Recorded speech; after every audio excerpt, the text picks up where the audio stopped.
시편 121편 1절에서 8절 말씀 함께 읽겠습니다. 1절부터 함께 읽겠습니다. 내가 산을 향하여 눈을 들리라. 나의 도움이 어디서 올까? 나의 도움은 천지를 지으신 여호와에게서로다. 여호와께서 너를 실족하지 아니하게 하시며 너를 지키시는 이가 졸지 아니하시리로다. 이스라엘을 지키시는 이는 졸지도 아니하시고 주무시지도 아니하시리로다. 여호와는 너를 지키시는 이시라.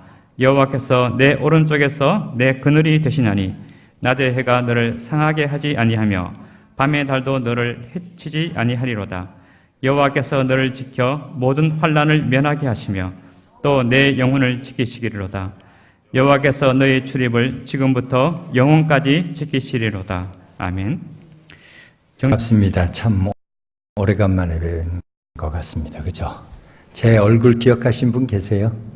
네. 지금 성경에 보면은 전 세계 사람들이 성경 중에서 특별히 좋아하는 성경 구절들이 몇 군데 있습니다. 그 중에 하나가 이제 여러분 잘 아는 대로 시편 23편, 시편 1편 뭐 이런 겁니다. 그런데 오늘 읽은 121편도 이스라엘 백성들이 지금도 전쟁을 치러 갈 때는 한 번씩 읊고 나가는 아주 사랑하는 구절 중에 하나입니다. 여러분 이제 설교 마치고 가서 구글에 가셔서 시편 121편에 관련된 걸 한번 찾아보세요. 유튜브 동영상도 많이 있으니까 내가 마치고 노래를 하나 들려줄 텐데 왜 이렇게 중요한 노래 이렇게 시편 사람들이 애용을 하게 될까? 그것은 시간과 공간을 초월해서 또 사람의 삶을 가장 잘 읽어주고 위로를 해주고 또 하나 방향성을 주기 때문에 그래 사랑한다고 저는 봅니다. 오늘 읽은 말씀도 많은 사람들, 특별히 그 위대한 선교사, 위대한 신학자, 또 일반 사람들이 애용하면서 갔던 시편 중에 하나입니다. 여러분 아프리카를 제일 먼저 탐험한 사람이 누군지 혹시 기억하세요? 책 읽었으면 데이비드 리빙스톤이라는 사람입니다. 이제는 기억하시죠, 그죠? 초등학교 때 유치원 잘 나왔으면 될 텐데. 아프리카를 맨 먼저 동서를 이렇게 횡단한 사람이 누구냐? 데이비드 리빙스톤입니다. 리빙스톤이 자기 집을 떠나면서 가족들에게 마지막 읊고 간 시가 오늘 시편 121편입니다. 그 정도로 이 시편은 사람들의 심금을 많이 울렸던 겁니다. 지금도 이제 아까도 말했지만 전쟁터 나갈 때 이스라엘 백성들이 남녀가 다 총 들고 나가거든요. 한국과 달라서. 여러분 뭐 얼마 몇십 년 전만 하지라도 늘 전쟁 상황이 있었던 이스라엘 백성들이에요. 그 이스라엘 백성들이 또 전쟁 나가기 전에도 읊고 나가는 시간이 시편 120편 중에 하나입니다. 왜 그럴까? 오늘은 여러분한테 이 말씀 가지고 나누려고 합니다. 왜 그런고 하니 갈수록 우리나라 사회가 어렵다고 그럽니다. 사회, 정치, 경제 믿을 곳 하나도 없고 심지어 교회는 안전하냐?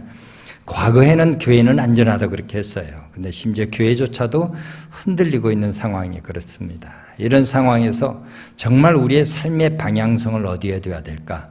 우리 신자들은 이렇게 세상이 흔들리는 과정에서 어떤 목표를 두고 살아야 될까? 그런 고민이 많을 겁니다. 세상은 요동칩니다.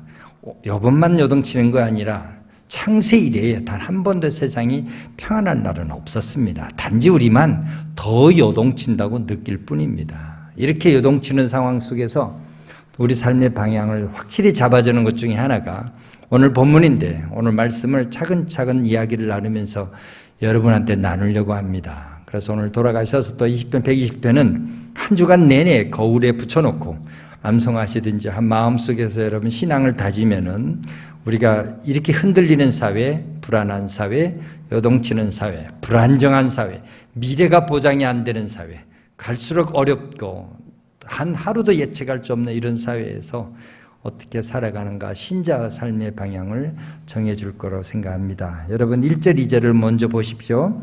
내가 산을 향하여 눈을 들리라. 나의 도움이 어디서 올고 이렇게 나의 도움은 천지를 지으신 여호와께라고 이렇게 시편 기자가 말하고 있습니다.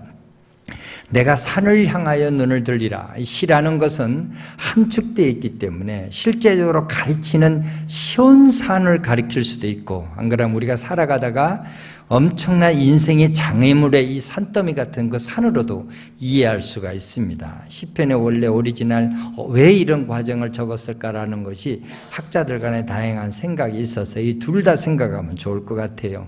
여러분 어떻습니까? 이 시는 또 순례자의 시라고 해서 옛날 유월절이나 초막절이나 장막절에 굉장히 전 세계에 흩어졌던 이스라엘 백성들이 고향에 돌아온 예루살렘 산에 할 때 예루살렘이 언덕 위에 있거든요. 멀리서 바라볼 때 마지막 그 높은 산을 바라보며 내가 산을 향하여 눈을 들리라 이렇게 했다고 하는 그렇게 하는 학자도 있고요. 어떤 사람은 순례길을 다 마치고 예루살렘 성전에 도착해가지고 제사장과 같이 주고받는 대화가 시편 121편이라고 말하는 사람도 있습니다. 어쨌든 간에 중요한 것은 우리가 이 인생을 살아가다가 우리 목표지 산을 향해서 보든지 안 그러면 내가 살아갈 때 부닥치는 장애물로 보든지 간에 내가 산을 향하여 눈을 들리라. 왜 들겠습니까? 왜 쳐다보고 눈을 들죠? 그 다음 귀절이 있잖아요. 나의 도움이 어디서 올고. 이 시편 기자가 바라는 것은 간절한 도움을 바라고 있다는 말입니다. 여러분 어떻게 생각하세요? 여러분 도움은 진정 어디서 온다고 여러분 그런 좌우명 가지고 살았습니까? 우리는 입으로는 천지를 지으신 여호와라 하면서 실제 살아가는 삶 과정에서는 하나님이 아닐 경우가 너무나 많습니다. 그래서 분노를 하게 되죠. 내가 믿었던 정치가들이 제대로 정치 못하면 분노를 하게 되고 내가 알고 있고 확신을 준다고 생각했던 사람이 나를 배반하게 될 경우에는 가슴속에서 아파서 그들은 등을 돌리는 것이 현대인들의 삶입니다. 그런데 이 시편 기자는 너희 진정한 도움은 천지를 지으신 여호와라고 했습니다. 우리 신앙을 다시 한번 돌아보는 거잖아요. 이렇게 산 사람이 있어요, 성경에. 누군지 아세요? 야곱이라는 사람입니다. 여러분 야곱 잘 알죠? 기억나시죠?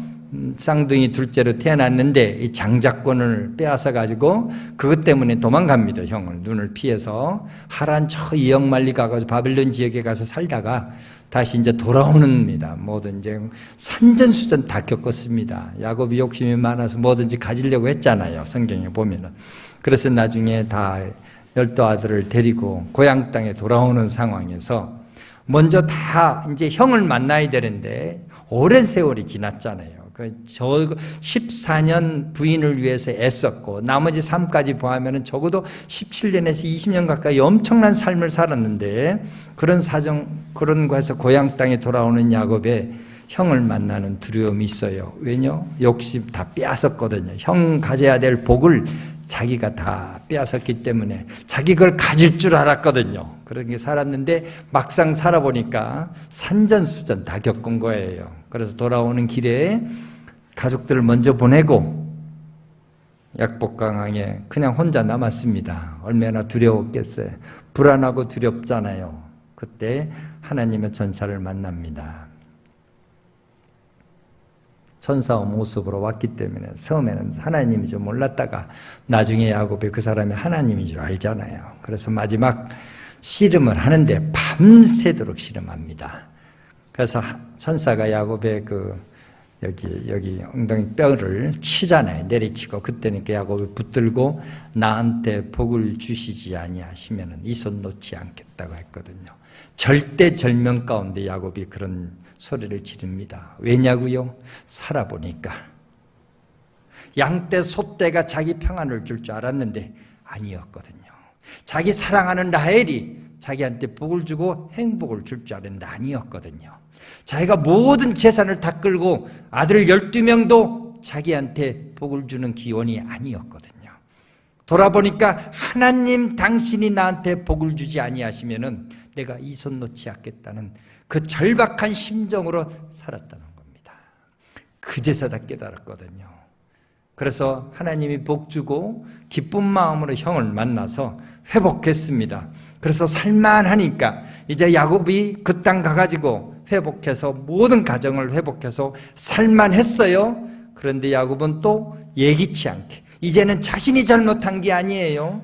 괜히 살았는데 그 가나안 땅 하몰 그 추장의 그 아들이 그냥 야곱의 유일한 딸 디나를 사랑해가지고 그냥 결혼식 부모 승낙 받기 전에 겁탈하고 맙니다. 무슨 일이 터졌죠? 처음에는 자기가 실수를 저질렀지만은 이런 경우는 전혀 자기 손을 벗어난 그런 환경 가운데 휘말려들게 됩니다. 자기 아들 12명이 그걸 가슴속에 담고 있다가 결혼해달라고 자꾸 졸르니까 야곱의 재산이 탐나서 결혼하려고 했다는 게 성경에 나와요. 그래서 결혼을 하려니까 그러면 너희들 남자들 다 우리 유대 풍습대로 할례를 받아라. 그러면 내가 결혼을 해주겠다 이랬어요. 그러니까 그 가나안 사람들이 야곱의 모든 재산과 결혼을 하면 우리 동족이 되니까 같이 더불어 살려고 할례를 다 받습니다. 사흘째 되는 날 고통이 아주 심할 때 12아들이 가가지고 그냥 그 아들, 딸들 다 남자들을 몰살을 시킵니다. 그래서 야곱이 무슨 고백을 하냐면은 이런 말을 해요. 창세기 34장 30절에 우리는 수가 적은데 그들이 나를 치러 오면 다시 오면 나와 내 집은 다 멸망하는데 왜 이런 어리석은 짓을 했냐라고 야단을 칩니다. 무슨 말입니까? 그래서 다시 야곱은 어디로 간 줄 아세요? 그런 상황에 다시 창세기 3장 5절에 보면은 처음에 하나님을 만난 그 자리로 다시 돌아갑니다. 그래서 베델로 가가지고 온 가족을 모아놓고 하란 땅에서 가져온 모든 것 우상 숭배도 다 땅에 묻으라고 한 겁니다. 무슨 말입니까? 다시 천지를 지으신 여호와 하나님께 야곱이 돌아갑니다. 처음에는 자기가 일을 저질렀지만은 이번 사건은 자기 손을 벗어나서 일어난 사건들이거든요. 우리 크리스찬들이 그렇잖아요. 어떤 때는 자기가 잘못해서 실수를 저지르지만 어떤 때는 자기 손을 벗어나서 일어난 일도 얼마든지 있잖아요. 안 그렇습니까, 여러분?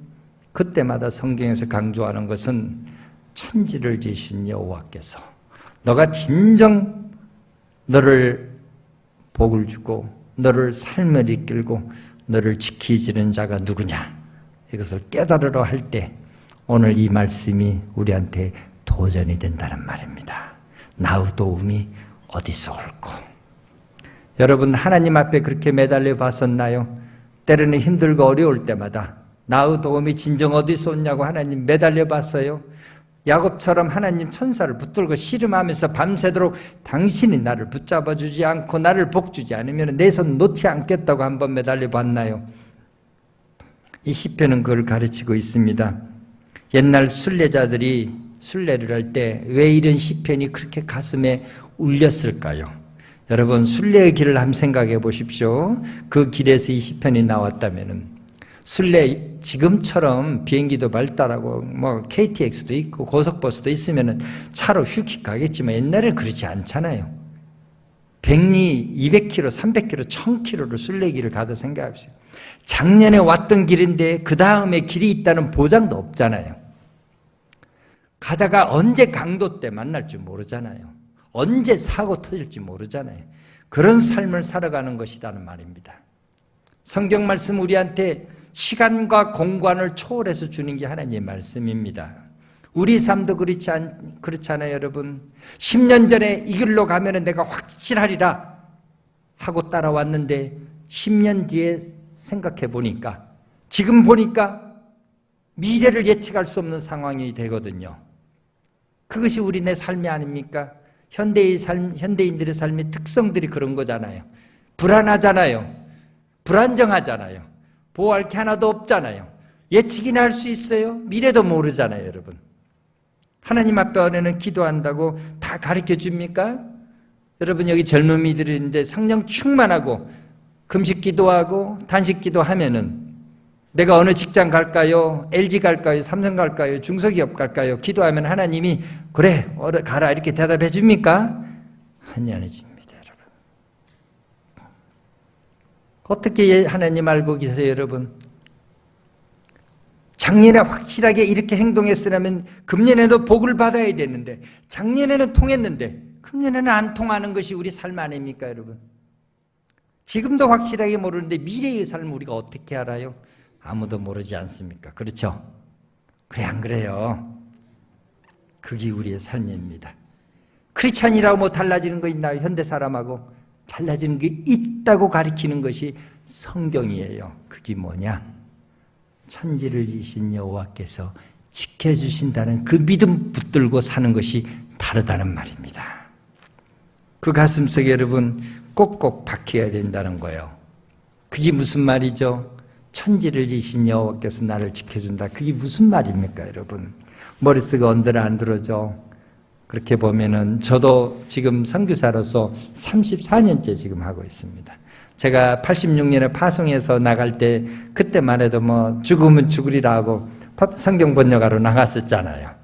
세월이 오랜 세월이 흐르고 지금은 이제 전 세계 다니면서 성경 번역 자문을 하고 학생들을 훈련시키고 살아 인재들을 길러내고 있지만은 그런 상황에서 지금 돌아보면은 모든 삶 하나하나가 때로는 우리가 실수를 하고 연약하고 넘어질 때 있었는데 천지를 지으신 여호와께서 그의 도움이 온다는 말은 우리 삶에 매일매일 일어나는 이것보다는 큰 방향이 중요하다는 걸 가리킨다는 말입니다. 다시 말씀해 볼까요? 여러분 삶에 LG 갈지 삼성 갈지 잘 몰라도 여러분 가고 있는 이 길이, 이 방향이 하나님이 사랑하고 하나님이 옳다고 하는 그 방향이라면은 지금 삶이 요동치고 흔들려도 여호와 하나님께서 진정으로 돕겠다는 약속입니다. 그 방향 믿고 산다는 말입니다. 때로는 이해하지 못해도 일반 사람과 세상 사람과 우리 크리스찬, 내가 믿음 좋은 사람이 다 똑같이 살아도 내일 일을 똑같이 몰라도 똑같이 불안정한 삶 가운데 살아도 똑같이 불확실한 삶 속에 살아도 우리를 도우신 분이 여호와 하나님이라는 걸 믿고 사는 것. 지금 이 길이 하나님이 보시기에 옳다고 믿기에 가게 되면은 주께서 그걸 인도하시겠다는 그 확신 가지고 사는 겁니다. 삶의 방향성이 얼마나 중요한지 아세요? 제가 파파뉴기니아 성경 번역을 하다 보면은요, 경비행기를 타고 다니 이렇게. 여러분 경비행기 아시죠, 그죠?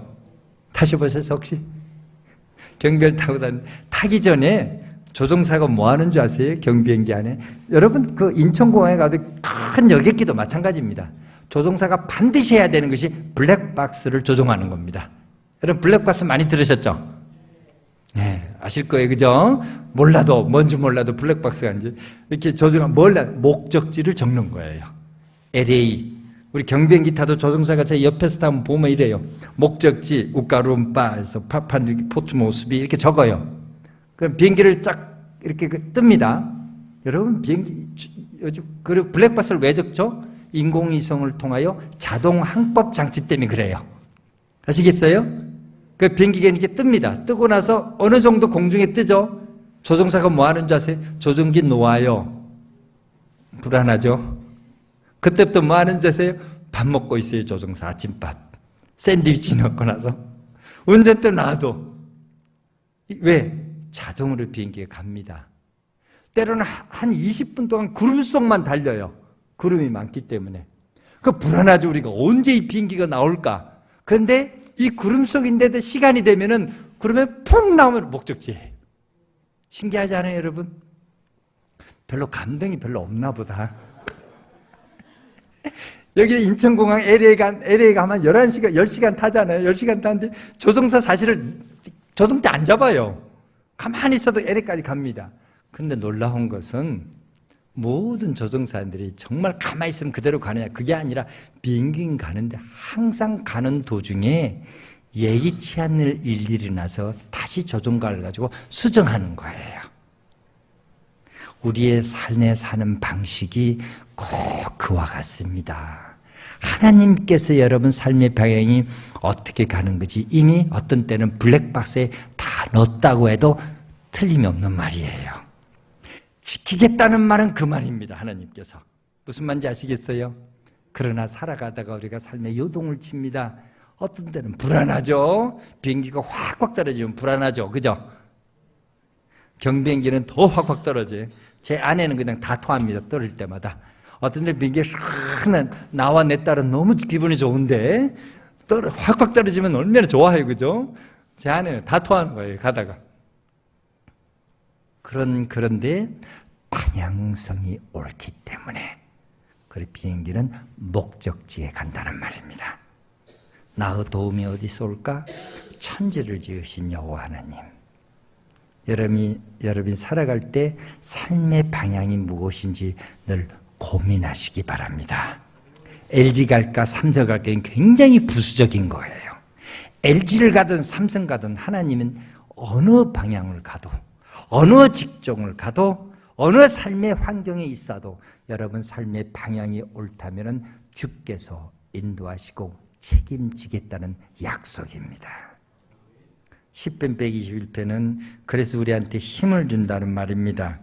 그런데 그 하나님을 어떻게 또 그리고 있냐? 3절에서 6절까지 하나님이 계속 이렇게 나와요. 여러분 10편 읽어보면은 121편에 3절에서 6절까지 지킨다 지킨다 지킨다가 계속 반복해서 나옵니다. 여러분 히브리어를 좀 아는 사람이 이제 한국말도 지킨다 지킨다 쇼무레카 이슈무레카 마레카 이런 말들이 나옵니다. 읽다 보면은 발음이 아름다운 소리가 나와요. 이렇게 샤마르라는 게 지킨다는 말인데, 시는 사실은 번역하면, 저도 이제 시가서를 전공하고 이랬지만, 시는 번역하면은 참 재미없어져요. 왜냐면 운율이라는 게 있잖아요. 왜? 있어요? 없어요? 그 시는 다 그렇게 이루어지거든요. 제 막내 아들이 꼭 크리스찬인데 래퍼가 되겠다고 해서 지금 열심히 CD를 만들고 하는 애가 있어요. 그 말이 다 운율 가지고 하는 거거든요. 운율. 그 시도 그렇습니다. 그래 노래가 참 히브리 말 시는 사실 히브리 말로 들어야 이렇게 귀가 이렇게 들어오고 이렇게 감정이 있을 때가 있어요. 우리나라 시도 마찬가지예요. 그래요, 그죠? 김소월의 진달래를 아무리 번역해봐야 재미 하나도 없어요. 근데 그 한국말로 이렇게 들어야 돼요. 맞습니다. 지킨다, 지킨다, 쇼무레, 쇼메르, 이시메르, 이러면서 막 시가 이렇게 운율처럼 흘러갑니다. 파도처럼. 계속해서 지킨다는 말인데, 지켜주신 하나님이 어떻게 지켜주시느냐 하니까, 졸지도 아니하시고, 주무시도 아니하시고, 내 삶의 그늘이 되시고, 낮의 해와 밤의 달도 해치지 않는다. 이런 구체적인 삶의 정황을 말하고 있습니다. 하나님께서 하나씩 하나씩 지켜주시는 거예요.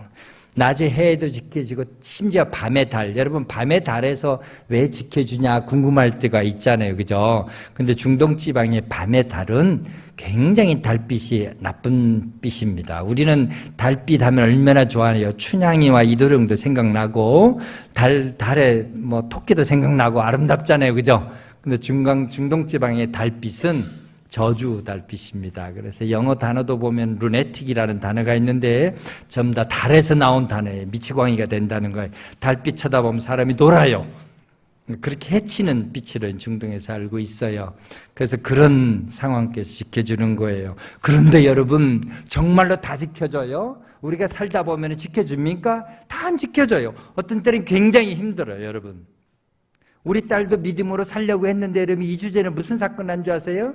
우리 딸이 교직원이라서 대학교 이제 출근길에 옆에서 좌회전 차가 우리 딸 차를 받아가지고 완전히 차를 폐차 수준에 박살이 났어요. 여러분 지켜줍니까? 우리가 살다 보면 크리스찬만 다 쏙 빼서 하나님이 지켜줍니까? 아닐 때도 많아요. 더 멋지게 살는 사람이 더 고난받을 때 많잖아요. 그런데 오늘 10편을 보면은 7절 8절에 보면은 하나님이 지켜주는 게 참 재밌게 나타나요. 어떻게 나타나는 줄 아세요? 여호와께서 너를 지켜 모든 환난을 명쾌하시며 또 내 영혼을 지키시라. 우리나라 성경에 이 또 때문에 사람 잡습니다. 이제 또라고 번역했죠, 그죠? 보여요, 안 보여요? 근데 이게 성경 번역에 오류입니다. 이 또가 히브리 단어 접속사가 없어요. 그 사실은 모든 환난에서 명쾌하시고 또 내 영혼을 지킨다 이러면 꼭 먹고 알 먹고 같아요. 모든 환난도 지켜주고 내 영혼도 지켜준다 이렇게 들리죠, 그죠? 한국말 잘 모르세요? 또라는 게 그렇잖아, 또라는 게. 근데 사실은 이게 히브리 시가서의 평행법입니다. 평행법의 말은 같은 말을 이렇게 확장해서 하는 거예요. 하나님이 지켜주시는데 영원토록 지켜주신다. 그래서 8절하고 7절을 같이 읽어야 됩니다. 그래서 여호와께서 너희 출입을 지금부터 영원히 지킨다. 이 무슨 말이냐? 하나님이 우리를 지켜주시는데 우리의 삶을 아까 방향성 이야기했잖아요. 그죠? 구체적으로 하나씩 하나씩 지켜주는 이것이 아니라 우리 삶을 전체를 돌아볼 때 삶을 포괄적으로 지켜주겠다는 말입니다. 지금 살아가는 과정이 때로는 실수하고 힘들고 어렵고 고통당해도 긴 안목에서 모든 영혼 차원에서 포괄적으로 보니까 하나님이 하나도 손해 안 하고 빈틈없이 삶을 책임지시고 보장하겠다는 말입니다. 아시겠죠? 포괄적이라는 말이 여러분 귀에 안 들어오는데 예를 들어 드릴게요. 저는요 처음에 파푸아뉴기니아 가기 싫었어요. 너무나 가기 싫어했어요. 파푸아뉴기니아 원치 않는 나라를 간 겁니다. 제가 가고 싶은 나라는 웨스트 아프리카 무슬림 지역에 번역하려고 그랬어요. 그 나랑 같이 공부한 사람이 다 파푸아뉴기니아 갔는데 저는 못 갔어요. 비자 기다리고 영국으로 날아갔어요. 아무리 기다려도 안 보내줘요. 그렇게 그곳을 가려고 몸부림쳤는데 그래서 비자도 못 받고 웨스트 아프리카에서 이스트 아프리카로 바꿨는데도 못 갔어요. 그래서 나중에 물어봤어요. 갈 수 있는 나라 뭐 있느냐? 파푸아뉴기니아밖에 없대요. 파푸아뉴기니아 원치 않는 나라죠. 가고 싶지 않는 나라 거기 갔어요.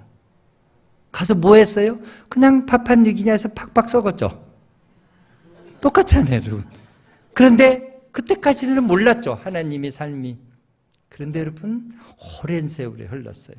파푸아뉴기니아에서 하나님이 살아 놀라운 여기까지 이야기하면 시간이 너무 많이 가니까 그랬는데 4, 5년 전에 무슨 일이 일어난 줄 아세요? 국제본부에서 아프리카 지역에 내가 그렇게 가고 싶은 무슬림 지역에 번역 자문하라고 위탁이 들어온 겁니다. 20몇 년이 흐른 거죠. 7, 8년 흐른 상황 속에서. 제가 우리 아프리카 도착해가지고 자문하기 전에 현지인들 앞에 한 부족은 자기만 신자거든요. 부족한테 그 지도자들 앞에서 그런 말을 했어요. 내가 30년 전에 여기 오려고 그랬다. 하나님은 그때 문을 안 열는데 이제서 와서 여러분 자문하러 왔다. 연이어서 2년 동안 한 달씩 자문하러 갔거든요. 그 지역에. 아프리카 지도자들 몇십 명이 일어나서 기립박수 받은 거 아세요? 하나님이 우리의 삶을 포괄적으로 지켜준다는 말이 뭔지 아세요? 여기 보면은 너의 출입을 지금부터 지킨다. 출입이 먼저 해서 going and out입니다. 이렇게 말 그대로 히브리 말도 똑같이 들락날락 하는 거예요. 일거수일투소를 누가 보고 계신다고? 하나님이 보고 계신다는 거예요. 우리한테는 지금 손해보는 삶처럼 보이지만은 지금 내 삶이 지금은 어렵게 보이지만은 지금은 내 삶이 안 풀리고 하나님 앞에서 너무나 안타까운 삶을 가고 있지만은 하나님이 전 삶의 과정을 보면은 주께서 지켜주시겠다는 거예요. 이런 믿음 없으면은 크리스찬 될 필요 없어요, 여러분. 이런 믿음이 우리 세상을 이겨낼 수 있는 힘입니다. 세상이 요동쳐도 이런 시편 121편의 이것은 우리를 이겨낼 수 있는 힘입니다. 그래, 너 요동쳐라. 우리는 여러 번 속으면서도 또 속고 있잖아요, 여러분. 무슨 정권이 다 바뀌면 다 바뀔 줄 하나도 바뀌는 거 없죠. 다 그 사람들 다 똑같은 놈들이고 더 나쁜 놈들 약간 덜 나쁘고 더 나쁘고 이런 차이지 나쁜 놈들은 다 나쁜 놈들이에요. 그죠? 그러면 그 사람들만 그러냐? 모든 세상이 다 그렇죠.